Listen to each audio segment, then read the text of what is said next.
It is time for Ask the Mayor on KWBE, and we welcome in, I wouldn't say for the first time, but you've been in before on other different capacity. Yeah. Mayor Bob Morgan, newly elected, takes over for Stan Worth, who's served 2 terms, and tough act to follow, isn't it? Absolutely. Mayor Worth did an absolutely wonderful job. He really did. And if you look at all the, if you look at what happened over those 8 years between Councilman Claybaugh, Councilman Billsbach, and Mayor Worth, we made a lot of accomplishments. Mm-hmm. I mean, you think about the little things, like the new railings on the bridges. I mean, that's really a nice enhancement. Mm-hmm. And I know it was a project that started long before we got on there, but we finished off the trail.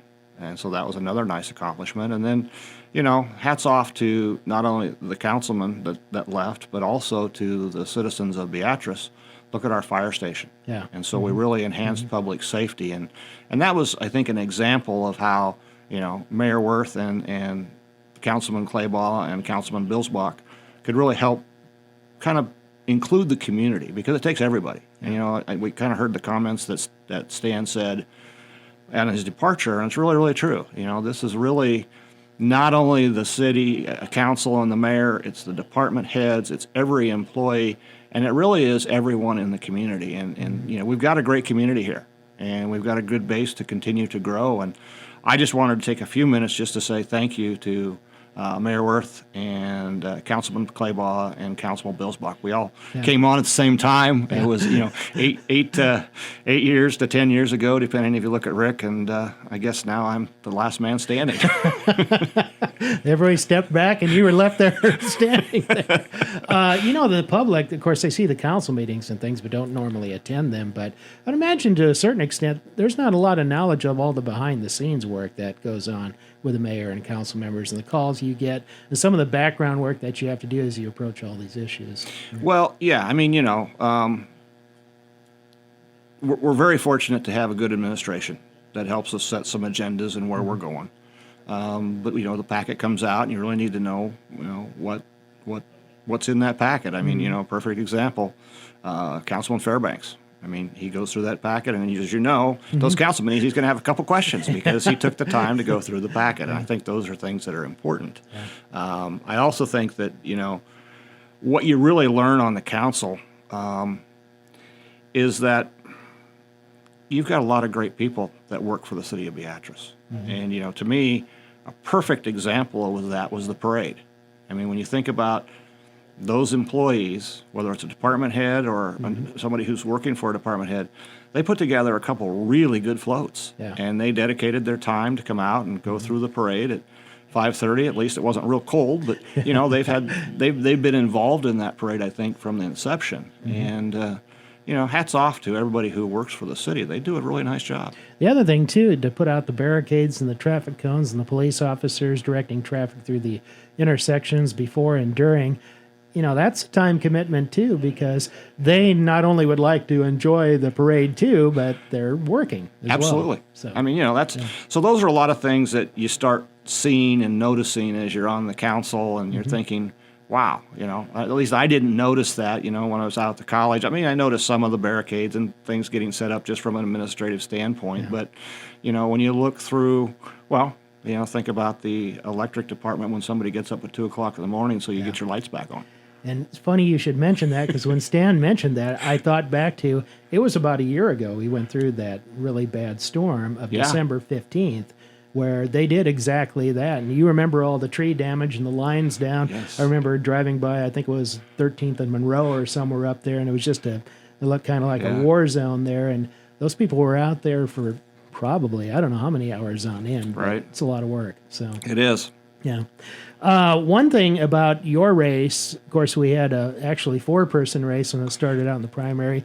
You and Gary Barnard moved on to the general election, then you ultimately won the election. But, in this day and age of, elections at a higher level of government, the national, and we see all the just almost downright meanness at times. Your guys' race was kind of the opposite of that, it seems like.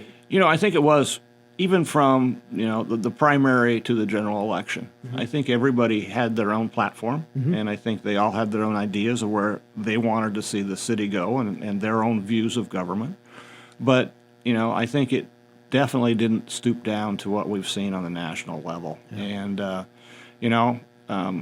think it was shortly after Gary filed, he and I both talked. When we got through the primary, where he and I both talked, and I'm really happy the way that our campaign went throughout that, where we both really tried to highlight our strengths and what we'd bring to the table, rather than that guy can't do this and that guy can't do that, because that's not really what it's about. And Gary's going to be a good asset for me on the city council. He's had 2 years under his belt. He's had other times that he's served in government. So I think it's really exciting when we look at the council that we have. We lost 3 good people because they chose not to run. Having Councilman McLean as the council president brings some continuity, which is important to somebody who's coming in for the first time. And then, we added Dwayne Rue, we added Terry Doyle, and we added Dave Eskra. And they're all going to bring their own different talents. But if you look at Terry, who's, been a city administrator, been in town for a long time. You look at Dave, who's been on the Board of Public Works. There's some knowledge there that will transfer easily to the council. So, I feel like we've got a really good group of 8 and hopefully a good mayor. Bob Morgan, new mayor of the city of Beatrice, with us today on Ask the Mayor, and we'll have more in a moment. Back on Ask the Mayor with new Mayor Bob Morgan of the city of Beatrice. I wanted to ask you about, since the time you won election in the November general, between then and this past Monday night swearing in, what was some of the kind of, obviously being on the council is you're not going totally new into everything, but what was some of the preparation work that you did knowing you're going to be taking over on December 6th? I guess I had a chance to go to a couple of committee meetings, department head meetings. And then I really had a really good conversation with Tobias, our city administrator. And really we went through a number of topics and where I stood and kind of what my philosophy on, government is. And I have a really strong passion, clear back from the days that I was in Aurora with a clothing store, for customer service. And I believe very strongly that that's what we as employees of the city need to do for all of our constituents. Is, there are going to be times that the answer might be no. But we do it in a customer service way and try to explain the best that we can why that answer is no. And so, I think that's deeply rooted in me and probably from my father. But it was a good way to be raised. And so, I had that conversation with Tobias, and he and I talked about some things that we could do. And I think more importantly, it just kind of helped set the stage of starting off on a working relationship. Department heads and other departments get so busy on various projects from time to time. Is it easy to kind of, I don't want to say forget, but kind of just maybe not pay as much attention to that customer service thing when you get so busy that, you got to get this done, that done, and this done? I think it is. I think when you think about it, well, for me, I always, I'll pick on maybe the electric department a little bit. They're dealing with a pretty high voltage wiring sometimes when they're doing stuff. Focus has to be. And their focus has to be there. And so, I think, Doug, you're right. I think that's one of those things that makes it tough because, they got a lot of balls in the air. Every one of the department heads and every one of the employees do. And so, God bless, we have those people that are dedicated. Prior to going on the program today, you were talking about department head positions and the need to do evaluations that, maybe the public doesn't really see, but there's a process to go through there. Absolutely. All the department heads are evaluated once a year, by reappointing our department heads. And first of all, I will tell you that I think Gary and I totally agreed on this as we were running. We strongly believe we've got a really good team of department heads. And I'm glad that every one of them in the place that they are. They are evaluated, once a year. The appointment is kind of one of those things that happen with a new mayor, and it happens every 4 years that they're reappointed. But they do go through an evaluation process that, we all would go through in our job performance. One of the things I did kind of find out through the process visiting with Tobias. I asked him about his performance appraisal, and he said, well, gee, I really not had a mayor do that and a council. And I said, how would you like that? And he said, I would really like that, because one of the things that I've learned in my 40 years of leadership is that, employees want to know where they stand. Yeah. And so, I think that's one of the things we're going to work on shortly, is how do we put an evaluation process in for the city administrator. I think that's just one of those prudent things to do so that we all can be on the same page. Yeah. And don't really, aside from union contracts where things are maybe more spelled out, on administrative positions, duties change a little bit, duties are added, duties may be shifted to somewhere else. So it may be kind of good to do that, being that the job now maybe isn't what it quite was, say, 2, 3, 4 years ago. Absolutely. I mean, think about this now. Again, I pick on the electric department, but they rock, in their truck is their laptop. And they know within probably 30 seconds or even quicker than when you can dial the phone where an outage is. Yeah. We didn't have that 4 or 5 years ago. So that's just another one of those great assets that this community has. Yeah. The other example that came to mind was, pick on him, or not pick on him, but mention him, Jason Moore, your street superintendent. Now he also heads Mars. Yep. He also heads the landfill. Yep. I mean, you talk about a job where duties have changed over the years. I mean, that's really, I can think back to maybe 10, 15 years ago. It wasn't like that.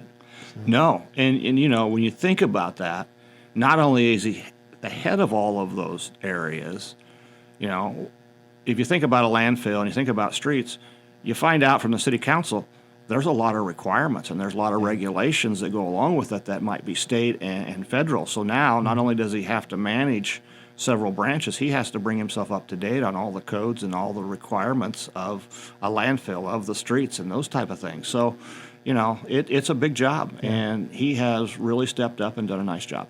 And I suppose that also lends itself to subordinates of that person. They may pick up extra duties as well because of all of those. So, absolutely. So, yeah. Before we take another break here, I wanted to ask you, back before you retired, and you were campus director and vice president of program development for Southeast, if I remember right, that was your title. The skills and the things that you dealt with in that job, do they translate pretty well to city government, do you think, in terms of being mayor? I think they do. I think a couple of things that really help translate is, coming from private business after 10 years and moving into education, you learn that there are rules and regulations and things move a little slower, and so you have to be a little more patient. I mean, things just don't come. But on the other side of the coin, the leadership skills and the budgeting skills all will translate right into the city. And so I think that was really, that's going to help me. I mean, the meeting moved a lot faster than I thought it was going to move on Monday night, but it's going to help me as we go through this first year. And I think, if I remember right, too, early on at the college, you were sort of the internet person, too, in development of distance learning as well. Does that kind of, knowing now that you're getting into this development of higher speed internet service, will that help, do you think? Oh, I think so. I mean, it was invaluable that, I was very blessed with having, I guess, some entrepreneurial spirit to be able to develop the online programs for the college and then move in and develop, learning centers and those type of things. So I'm really looking forward to how we can bring, and hopefully we can, bring fiber to the home in the city of Beatrice. And if you think about it, I kind of went through, as we were talking about our planning session, I looked back at goals from, I think, 2009 through 2015 that Tobias sent me, and high-speed internet was on each one of those goals. So it is a goal that we have to complete sometime. Yeah. You mentioned learning centers, too. You're in the ground floor of that. The college now has 6. They just named 2 new directors for Hebron and Falls City, but that was a lot of work, too, if I remember right, to do that. It was a lot of work that was outside of my comfort zone because it really wasn't something that I was familiar with, but I learned a whole lot about, cities and buildings and just the whole process of developing, a learning center from the ground up. Stan, for, of course, a good period of his time, of course, worked for Pinnacle Bank as the branch president here until retiring. But much of his time was, he had that job too, while he was doing the mayor. In your case, you got to get rid of that job. So to focus on this one too, do you think maybe that's a little bit of an advantage coming in just time wise and things? Or Well, I think it does. You know, I can tell you that, you know, I think Stan was in a great spot where he was with Pinnacle Bank, and I think Pinnacle Bank really works with local people that want to be involved. There's no way with the college could have dedicated that much time. So, you know, this is going to be one of those things where I guess I feel like I'm almost coming out of retirement after 2 years. Boy, that was a short stay, wasn't it? It was. I guess only about a year. New Mayor Bob Morgan with us today on Ask the Mayor, and we'll wrap up our program coming up. We're back on Ask the Mayor today with new Beatrice Mayor Bob Morgan, who took office as of December 6th, winning election in the November general election, and he has been a first ward city councilman, now mayor for the next 4 years. One of the duties right away you're going to be faced with, we were talking about department heads, you'll be losing one of your members. He started out with the Beatrice Police Department, was chief building inspector, and then once the community development department was named that sometime back, he became a director of that along with building inspection. Rob Merrow. Didn't wait too long. You got right into your term, and you're having to look for somebody new. Well, you know, first of all, congratulations to Rob. Yeah. I mean, he's certainly, you know, going to be an asset. I think I saw it with Skyline. He's going to be a good asset. You know, Rob, basically, he'd been in you know, enforcement for 20 years, and that's a pretty good run. Yeah. He was there with the you know, started off as a building inspector, and you know, as building inspector still has to go through some rules and regulations and tests to get to where you are, and really develop that whole building inspector into the community development director. Yeah. You know, he's a special person. It takes a special person because, you know, when you do code enforcement, you're really having to tell somebody they have to do something that they may or may not want to do. Yeah. And he really had the wherewithal, and he had the customer service and just a nice demeanor and approach of how he would work with people, you know.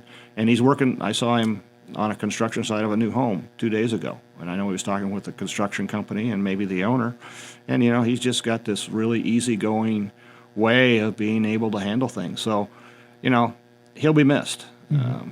You know, I think we'll be looking for a replacement soon, because that's, you know, it's a pretty big job. I mean, when you think about it, between code enforcement and people calling in that wonder about, you know, encroachments and those type of things, there's a lot of moving parts. You almost have to be kind of a diplomat in a way. Yes, you do. And, you really do. The other thing, too, that always kind of amazed me about that job in particular is, you know, you look at how thick these building code books are and what you need to know going in, and then you have to apply what local ordinances you have. A lot of knowledge needed there, seems like. You know, a lot of knowledge, a lot of common sense, and taking away to see how we can make things work and stay within those codes. And you think about it, I think, what was it, just recently the plumbing code changed. And so now you've got different, and I'm not a plumber, so you got different sizes and different materials that you can work with that you couldn't in the past, and all those things he has to keep up on. So that's one of the first orders of business. You're going to be meeting with the city administrator on, you know, where do you go from here as to how you hire, or the situation there. Well, you know, matter of fact, I have a meeting with our city administrator today. I certainly need to understand a little bit more about the human resources function of the city. I mean, at the college, we had quite the long process, and I don't think we have that. So I'll meet with him today to find out, you know, first of all, if there's internal candidates that might be interested, and then what our next steps are, so we make sure we stay and treat everybody fairly. Well, we wish Rob the best as he moves from public sector to private sector, and I think he'll do well. I think he will too. Yeah. Monday night, one of the actions the council took on the consent agenda was approving the final construction payment on the new Beatrice Fire and Rescue Station. Of course, you got quite a ways to go on paying that off. But again, you know, it was neat that citizens saw a need for this, approved the half-cent sales tax, which pays for the bond issue for this. And amazing. You look at that. We drive by that structure every day. And it amazes me how you got along with the headquarters you had for that long, given the, just the size constriction and the limitations there. Yeah, I mean, you kind of live with what you have, but it comes a point in time that you really need to upgrade. And again, for public safety, and not only that, but also public appearance. I mean, that block is really, really well done, and the fire station is real well done. Hampton did a good job. Yes, the last final payment of the construction part of it is paid, and now we need to continue to move forward to get the bond paid off. However, I think, I don't have the numbers in front of me, so I don't want to speak about it, but I think we're a little bit ahead of the game. I think that it's just a great asset, and I think it's a perfect example of how the community stepped up. The mayor and the council and Chief Dakey can want a lot, but the truth of the matter is the citizens of Beatrice stood up and said, yeah, we need this. Yeah, it seems like the sales tax collection has been coming in above what you thought it would, especially given that, areas were coming out of the COVID pandemic and kind of maybe a slight downturn in things, but didn't really seem to affect the revenue that's been generated.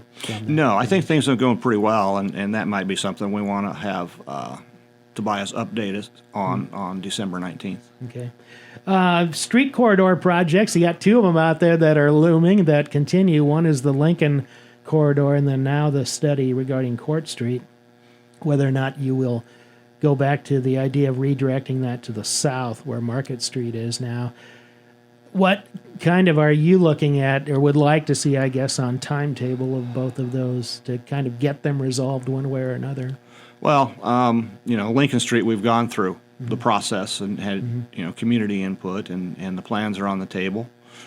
As I've said, we have to figure out how to pay for every project. That's probably the big thing without having too much of a burden on taxpayers.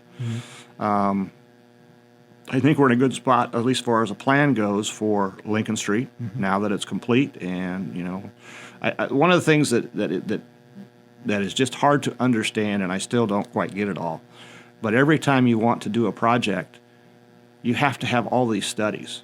And you get to pay for all those studies, but they are a requirement along the way on each one of those steps. And so, we got a little ways to go yet on Lincoln Street, but I think that's, solid on the drawing board.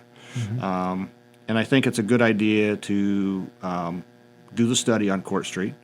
And I think we need to make a decision if we're going to do that or not. Will it get done in my 4-year term? I don't know. Yeah. I mean, I think we have to map it out and plan it. However, we also know that there's infrastructure that has to be taken care of in downtown. And I guess if you're going to do some type of street renovation or rip-up, it'd be nice to be able to coordinate that, whether that be in my term or the next 4 years term, but coordinate it so that we don't end up like sometimes happens is you do a project and 3 years later you tear it out and put a new project back in. That to me, I'd like to make sure at least if we can do that, it's coordinated and we don't cost additional dollars.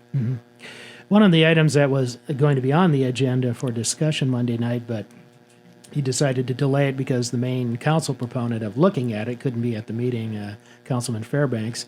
And it's come up before, one-way streets on many occasions in Beatrice. As you mentioned, you've been in the retail sector and you know what goes on with traffic and people coming to a store and how they get there and everything. Are one-ways today, I know to a certain extent it's to redirect truck traffic and it's voluntary for truck drivers to do that, but are they as useful maybe today as they might have been at one time, or how do you see that? Well, I mean, it's tricky. I mean, I know it's on there, and I think that one of the nice things is we have a traffic committee that does study those things. And we have James Burrows and again, Jason in there to take a look at that as well. I think this has been on the agenda since 2014. And so Councilman Fairbanks, I know that's one of the things that he has championed to take a look at how can we eliminate a lot of the one-way streets. And so I think it's going to be a good opportunity for a discussion item in January and just, again, find out what the traffic study folks said and how that impacts traffic and how it impacts neighborhoods. Okay. One last thing before we wrap up today. Don't have a lot of time to talk about it, but you mentioned Monday night you want to set a goal-setting session for January 23rd. I know the council and mayor used to do that many years ago, and I think maybe got away from it maybe just a little bit, or maybe it took a different form. But basically to try to get input on, what are the ideas out there that council members and yourself may want to work on that aren't in the mill right now, but might be useful later on or might improve the community. Hate to ask you if there's any things out there you have right now that aren't on the board because it's too early to do that. But these sessions are kind of useful in terms of something might come up that nobody thought of before that might be a nice addition, might help the community grow. That, and I think we're looking for what are the things that we can build some synergy around, and what can we as a group kind of know out of the chute we all kind of agree on. Yeah. The process that I'll probably use from the city council point of view, they're not going to know who submitted what idea. But, I kind of jokingly said the last item is pie in the sky, but you never know. Yeah. That might be the best idea that comes up. And, we've had strategic plans and we've had goal setting, and I know each department sets their own goals. I just think it'd be nice to know what city council members are thinking right out of the chute so we can kind of build a plan. And that plan, the hardest part about it is, and this is where there's some similarities with the college, we'll do a biennium budget or biannual budget for October 1st of 2023 for 2 years. Mm-hmm. And you need to know what you're going to put in that budget, because if it's not in the budget, you missed that. Yeah. You missed that opportunity for 2 more years. Mm-hmm. You can always take a project out, but adding one later is tough. That's true. And that's the other thing I don't know if a lot of people understand. We've done that. Mm-hmm. We've said, you know what, this is probably more important, so we put a project off. Okay. And then eventually it gets done. I think one of the things that we put off was the boat ramp into the river. Yeah. And finally we came around where we had the opportunity to do it. Yeah. You picked up right where you left off when you used to come in for Southeast Community College. Bob, thanks very much for coming in on your own first program as mayor. Well, KWB's been a strong part of the community, and I appreciate your support as well. Thank you.